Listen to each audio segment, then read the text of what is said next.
Welcome back to the Art of Hobbyness. I'm Erin, joined by my lovely co-host Tam. Yes! And today's kind of a special episode. It kind is. of like exciting for us, but also like a nice, we're going to talk about a reflection on how far we've come with everything with the Art of Hobbyness, as well as announce like we're going to take a little break for the summer. So, if you're just joining us, I'm Erin, and I am a millennial mom and a business owner. And we started this like last April, I guess, right? Or was it April? Yeah. So a little over Just a over year a year. ago. And it's hard to believe how fast that has gone by Yes. and how far we've come. Yes. And even though we both had different reasons for starting this, I feel like we're both in like kind of a different place now too, Yeah. which is kind of weird. Absolutely. It's hard to believe.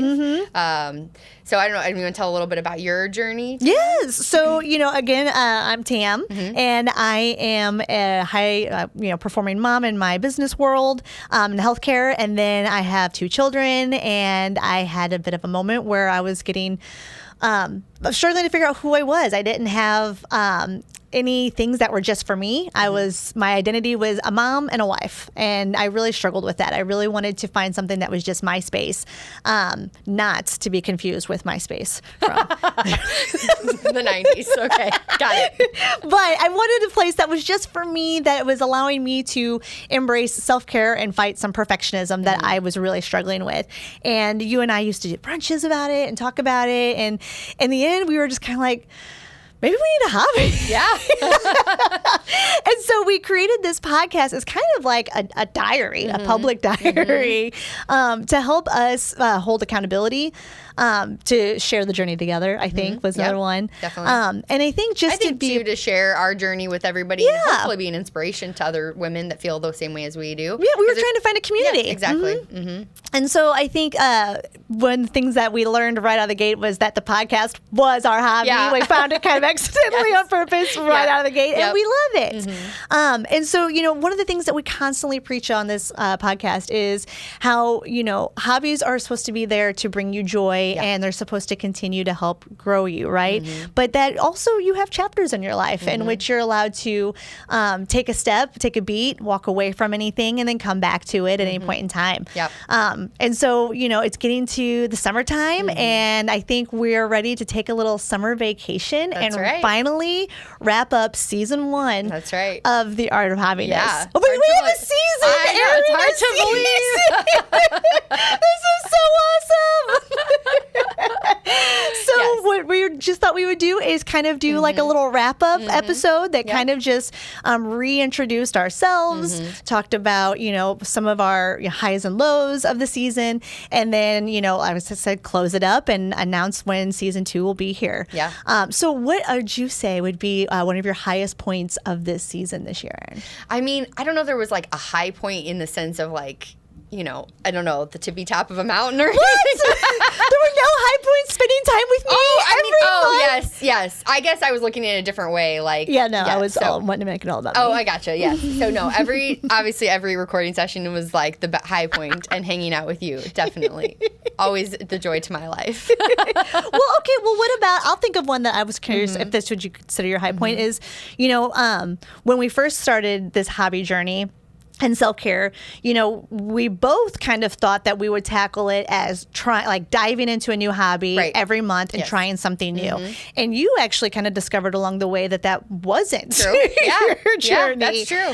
And you kind of found that really you just wanted 10 minutes. That's all you wanted was just 10 minutes a day to just try something that just really took you out of the hustle and grind and was more mindful, right? Yeah, I would agree with that. I think that we started this, like I said, for different reasons. I was feeling very burnt out with work and with life and wanting to have more fun in life and just having something for myself. And exploring hobbies was never my goal. It was more about like prioritizing self-care, and hobbies were a great way to start doing that. And like experimenting with different things. I tried sourdough bread making, guitar, piano lessons, puzzling, did all sorts of different things like that, and sort of like each time learned something about myself, and it really helped with one, just being more curious and being more, I don't know, maybe easygoing with just trying things. I've definitely found myself, like, if I'm out and about or on vacation and there's something, like, an opportunity presents itself, I'm like, oh, I'm more likely to say, like, yes to it now.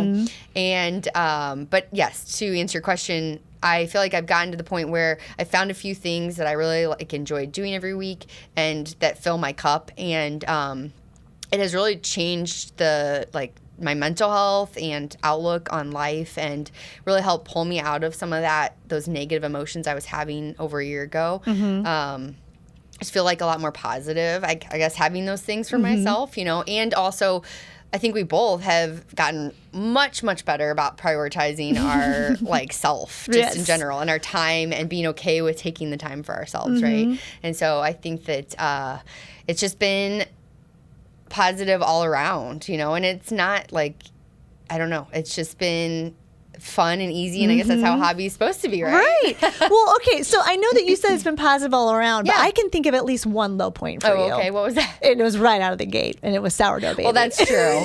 The sourdough bread baking, but it was humbling, and then I learned that, it was just it was probably a poor first choice. No, not at all. No.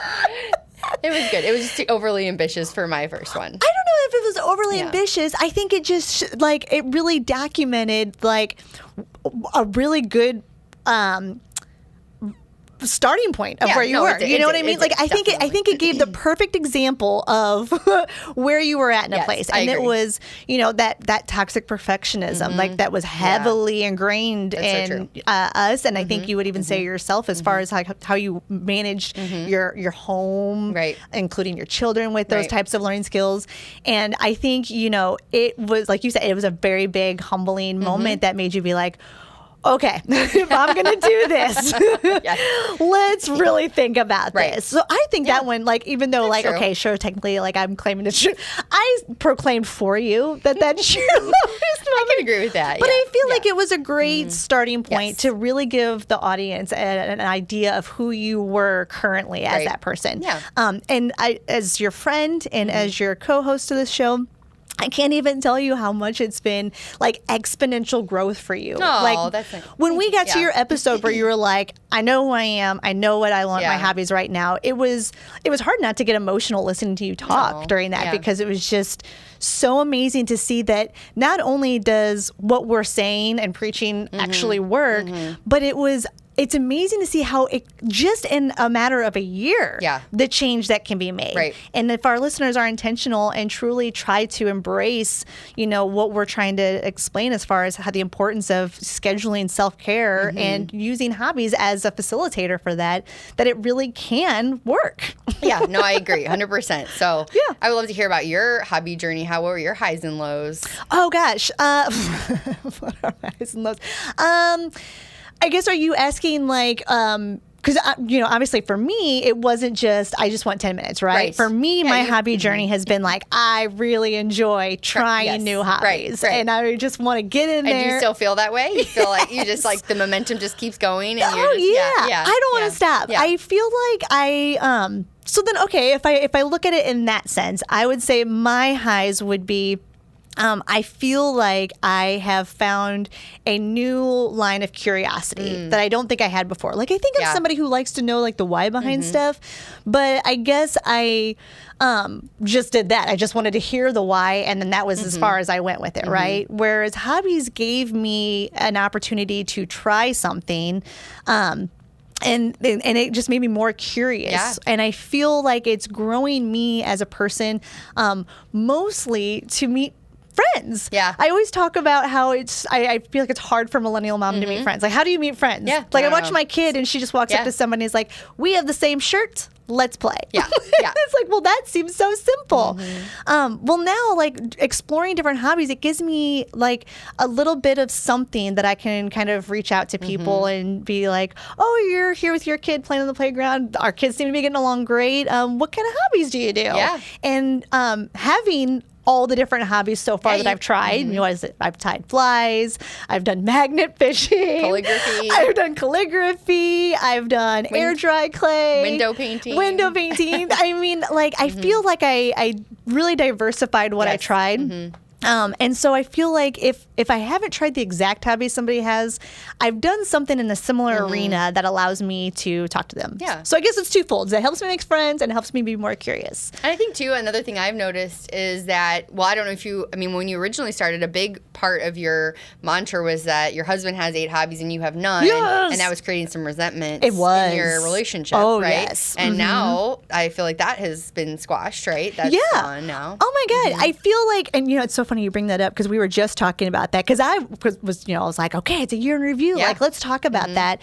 And I would agree. I think, he pointed out that he feels that I am more understanding now of when he's wanting to go and try something. Like I don't want to say I rolled my eyes a year ago, but I would definitely be like, so how long are you going to be gone for here? Like to try to get myself in a mental space of like, parenting by myself and try to get myself prepared for like honestly the jealousy that I had for and resentment, right? It's the time that he had. Now it's like a give and take, right? It's a give and take. We're doing this podcast recording for a few hours, and that when he goes and does something for a few hours, you're not gonna feel bad about it. No, because I'm gonna get that time, right? Exactly. Yeah, before I just didn't make that time, and it wasn't because he was holding me back. It was because I was holding myself back. Right. I was afraid that if I took that time, that it meant I wasn't a good mom. Yeah. I was afraid if I took that time, it meant that I wasn't a good wife. Right. And that I wasn't taking care of the house like I should be. And I wasn't making sure that I was there for every moment with the kids because they need to know that I'm there for every moment. Right. That's not healthy. Yeah. Right. Yeah. Exactly. And it's not accurate. And it wears on you. Like it just on you. leads to resentment and stress and burnout and also so many negative things. Exactly. Like, you just can't keep going like that forever. No. And I think we've all women fall into that trap probably at some point, through life. And, we found this has been a great outlet for us to kind of break free from that cycle, right? That vicious cycle. So, have you been on our journey? I hope that you've gotten some good tips over the way. I think we've also interviewed a lot of really cool people. So many awesome year. people, yes. I was just thinking about Tammy Hackberth. Oh my gosh, she was a great one. She gave us that tip about like negotiating with your partner essentially like ahead of time. Equity. She was like equity is important. Equity. I loved that. I thought that really stood out to me about sharing your time. Absolutely. But I don't know. We've met a lot of really cool people through the year, which that's also been a really fun part, like unexpected part, connecting with people through interviews and through their podcasts. I think absolutely. That's been really fun. So never really expected to say that I was a podcaster. No, I never thought I was going to be saying Do you feel like you can now say that you're a podcaster? Oh my God, Erin, no. I still have the imposter syndrome. I still when everybody even when I talk about a hobby, I don't toss out the podcast portion because I'm just like, what if I'm not really good at it? Yeah. They're like, why are you doing this? Right. But I do feel that I am getting better about talking about my interests, right? Yeah. Like I still holding back on the podcast piece, I am getting better about talking about myself with others, which I think was an area that I also struggled with, which is probably why I struggled to make friends because I didn't know how to be, not only did I not feel like I had interesting things to talk about, I also just didn't think I had the opportunity to be vulnerable. Yeah. And I think the podcast has really helped me, and I wonder if it's helped you with that vulnerability as well. Yeah, I mean, again, this is a diary that we're literally putting out. I think about when we started, I felt like, do you remember the first few episodes, how nervous you were to record? I would get sick the night before because I was like, oh my God. And now, I don't know, I don't feel that stress about it. And it's just become just really positive and fun. And it was always, but now it's, I don't know, the vulnerability piece of it, like not being so scared about that. Yes. So, and it's literally just sitting in a basement under some lights with my friend. And we made it fun, we got this cool logo, these pink little microphone covers. Absolutely. But so I guess we hope that you've enjoyed listening to ours. Season 1. We hope to bring more people into our community as we go forward. But just I guess as part of our message is that prioritizing self-care applies to everybody. And for us, our summers, when we started looking at our calendar, we're getting a little crazy, as most people do, I think. And felt that, it's time to take a little break for us. Yep, so, we got to get those vacations in, spend the time with the babies while they're home from school. That's right. So we will be back on Sunday, August 3rd. Yes, 2025. And for season 2. Season 2, where we'll have new guests. We'll even probably try to bring back old guests. Yep. We'll be talking new hobbies, new self-care. That's right. We're very excited to get back into the studio. Yes. So now is the perfect time for you to catch up on all of our previous episodes. That's right. If you've only just joining us and you're just hearing this one, we've got a whole backlog. Get in there, start at episode 1. I think it's even titled The First Episode. It is, I believe so, yeah. You know where to start. Catch up with us over the summer while you're sitting by the pool, and we will see you guys August 3rd. Yay. For season 2. All right, bye. Bye.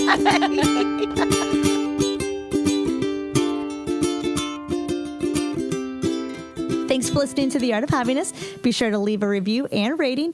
And for a little extra Erin and Tam fun, be sure to follow us on Instagram and Pinterest for behind-the-scenes footage of our journey to find hobbiness.